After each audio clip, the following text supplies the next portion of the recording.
What's going on, GameLeapers? This is Coach Iggs. In today's video, we're going to be talking about 10 champions who are super OP in 13.11, and let's be honest, probably will be in 13.12 as well, unless these guys get giga nerfed. These 10 champions as well also have the highest ban rates in the game, so we're going to be going from number 10 all the way up to the most banned champion right now. But I'm not just going to be listing the champions, I will be getting into details about the builds, the rune pages, and why these champions are particularly strong at this moment in time. But we also have a link to one of the best applications I've ever seen, mate, as a challenger coach. Like with these applications, I normally tell students to uninstall them, honestly, but the OPGG app, easily the best one I've seen, and I actually think it's useful for anyone playing this game in any single elo, because when you get in CHAMPS, like, you can have the app choose the runes for you. When you get in game as well, the items that you choose, that is also based off the most popular items built on those champions in higher levels of play, and it's so easy to install and set up. All you have to do is log in and connect your league account. It's so easy and so quick, and you will have this for eternity. One of the things I really love as well that's kind of unique is that they have this OP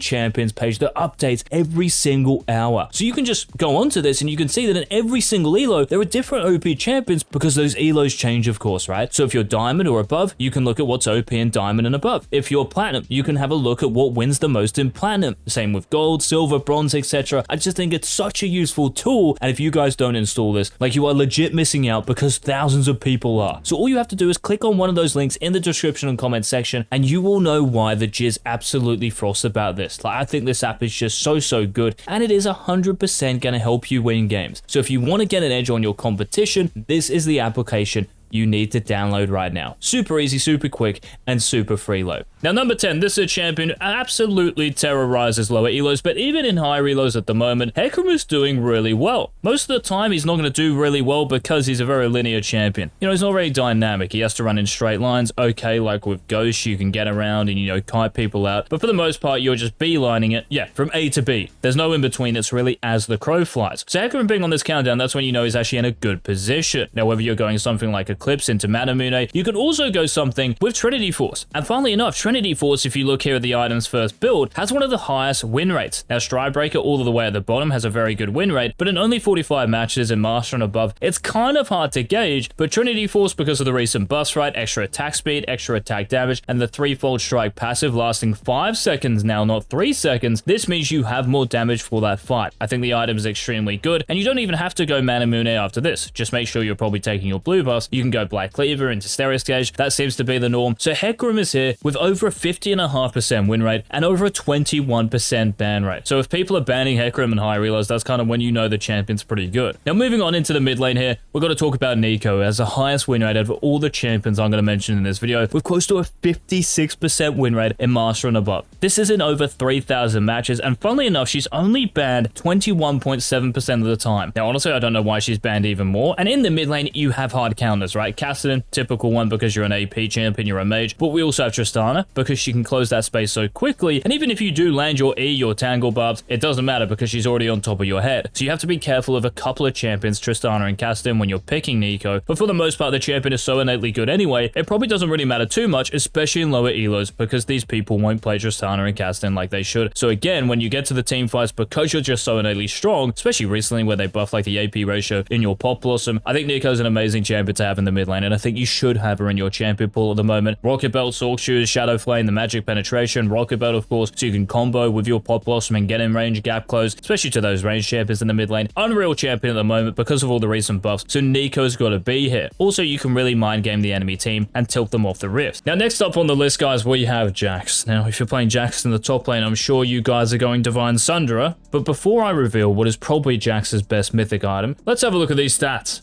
4,825 matches, over a 52% win rate, with a 10% pick rate and 22.3% ban rate in Master and above. He's got a BS plus tier. Jax, ever since those buffs early season, even though Riot tried to nerf him a little bit, his empowered auto attack being every 2 auto attacks has made this champion beyond broken, and funnily enough, the actual best way to play this guy is with Trinity Force. Now, of course, if you are against a lot of HP, you can consider going Divine Sunder, and probably should do, because you'll deal more damage to those tankier champions. But if you're really snowballing snowballing and against a bunch of squishy champions, Triforce is unreal on this guy. Just like I mentioned for Hecarim, the extra attack damage, attack speed, they're such good stats for Jax, and because the 3 false strike passive is now lasting 5 seconds, it is a fat patch for the Grandmaster at Arms. I don't know how many times he's been on this countdown in a row, but there you go, there's another one. Now moving down to the bot lane here, the first of 3 supports on this countdown. If you guys want to pick a support to absolutely dominate the bot lane and snowball out of control from level 1, it's got to be Blitzcrank. This champion is still banned a lot in high reloads, 25% ban rate, but look at his win rate for me in close to 4,000 matches, over 21.25%. This is when you know the champion is in a very good position. Now, of course, as Blitzcrank, you want to be running Glacial Augment because the slow cucks the other champion you actually haven't hooked, and the champion you have hooked, they're going to be slowed as well as knocked up. After, of course, you land your Power Fist, that's if you're level 2. So Blitzcrank at the moment is a real force to be reckoned with. Just be careful here, guys, with this rune page. You might want to consider taking bone plating into those scary bot lane matchups. So if you're against something maybe like a Leona Draven, bone plating I think is a must, because if you get hooked by Leona, if you don't have bone plating, you can get one shot as Blitzcrank. Like, you're not that tanky without it, so do be careful about that and keep that in your heads. Now, staying in the bot lane, Blitzcrank probably wouldn't enjoy playing against this champion too much because she has really good kite, and she's amazing at, yes, just kiting those enemy champions who don't have that much gap closing. This being Zyra. And you might be like, but why would Zyra be here? Because, you know, there are other champions who might be better. Well, if we think about all the changes recently to Trinity Force, like I was mentioning, for Hecarim, Zyra, if we remember, when she got like Giga nerfed, Trinity Force was actually her mythic. So she's not going like Ginsu's or, you know, Kraken Slayer or anything anymore. So what Zyra players are doing is going Trinity Force because of the buffs, more attack damage, more attack speed, and the 3 false strike passive lasting 5 seconds just goes so well with your kit because you're going to be in those fights for a long period of time. It's just unreal for her. This is why in high reload she is back to being banned a lot, 27%. And if we think about those supports as well who are good, and we'll get into a couple of them, she pairs so well with them. And I guarantee you guys, when pro players start playing on 13.11, you will see so much of Zyra in pro play, and you're probably even going to see a lot of her now with Trinity Force. So be very careful about playing against this champion because I think she's so broken, and if she is actually available, picking her, you really can't go wrong. Now, staying in the bot lane, a support who probably would love to play next to Zyra, this champion is banned 27.7% of the time in Master and above, and despite having a sub 50% win rate, she's classified as an A tier champion, this being Yumi. Now, I know that Echoes of Helio got nerfed, I know that Ardent Sensor got nerfed in this patch, but it's just the synergy you have, guys, with these OP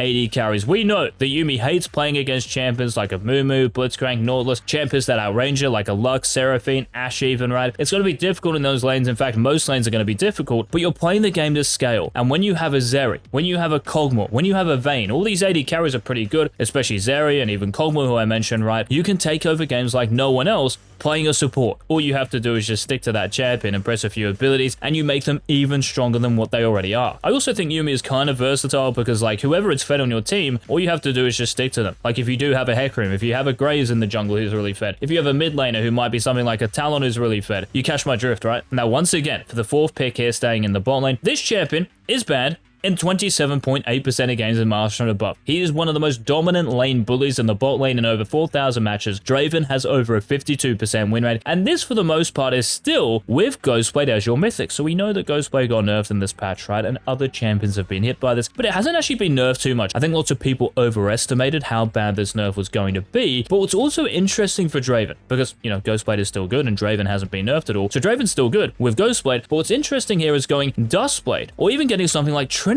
Force as your first item. If you look here at the win rates for me in Master and above. So Dustblade, we've kind of got like the Stride Breaker syndrome with Hecarim, right? It's only 50 matches or so, but it does have close to a 60% win rate. Yeah, so Dustblade, because of the buffs, the actual extra damage like Threshold being higher now, means you're hitting people that are higher HP with more damage, and it's dealing more damage too. Also, the invulnerability you get is super useful because as Draven, well, you can play at range, but when you do get in there, after you get one takedown, you will get more pentakills with Dustblade than any other item in the game, especially any other mythic item. So Dustblade Draven is something to consider, and I'll definitely get this if you're super hard snowballing. Trinity Force is the other one, basically for what we said earlier, right? More attack speed, more attack damage, which is Draven's most important stat. So consider building these items, guys, on Draven. If you have actually built these items, let us know in the comment section how they felt. But Draven is here. unreal AD carry still, so definitely have him in your champion pool and learn him, and you can do just that by checking out our guides on our website, GameLeap.com. Now, moving into the top 3. We're kind of staying with the Ghostblade theme as far as, well, champions who used to build this item, but Rengar is another champion a bit like Draven, who, well, not only is banned a lot in over 39% of games, and he does have over a 52, close to 53% win rate, but he's of the same ilk as Draven in the sense that, well, maybe Duskblade is the best mythic for this champion now. Duskblade,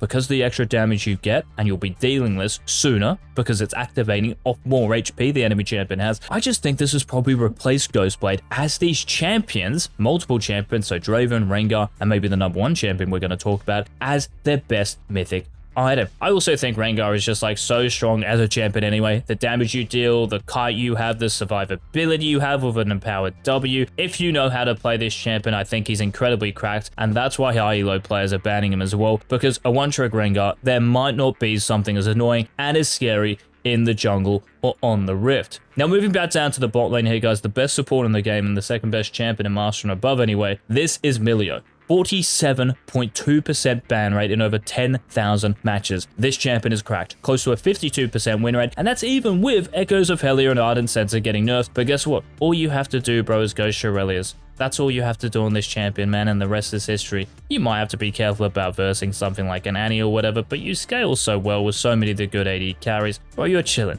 Pick this champion, max your E, GG, well played. Now, the best champion, guys, in the game. Still the best champion, even though he is banned in close to 60% of matches, and even though he only has a 50.4% win rate, to be played and banned this much, like, something has to change, man. And if you do main this champion, get ready for 13.12 nerfs. I'm calling it right now. Not really the most, like, brave prediction of all time, but it's probably going to happen, right? So if you're playing Kha'Zix to inflate your reload, it's probably not going to last much longer. That's why, guys, when these champions get nerfed, like, these lists are going to continue forever, right? But what can change is actually yourself as a player, so you won't even have to know, like, what's OP or not. You don't have to play meta. You can just play the game at the highest level and play Teemo jungle and still carry, right? That's what I'm getting at by signing up to the website. We will teach you how to play the role, which is more important, believe it or not, than playing the champion. But yeah, Kha'Zix is here, still building Ghost players, still building Edge of Night. He's still a very strong champion. Yes, he is weaker because of the Ghostblade nerfs, but honestly, still really good. So if you were playing Kha'Zix before 13.11, even though Ghostblade has been nerfed, keep picking him, guys, for the rest of this patch and until he gets nerfed in a week or so's time. So those were the 10 most banned champions and probably most broken champions in the game right now. Thank you so much for watching. Remember to hit that subscribe button if you have not already, and leave a like down below, guys, if you want us to continue producing these videos, talking to you about what's meta and what's really OP and what probably isn't OP. But yeah, until our next season 13 upload, this has been Coach Jigs.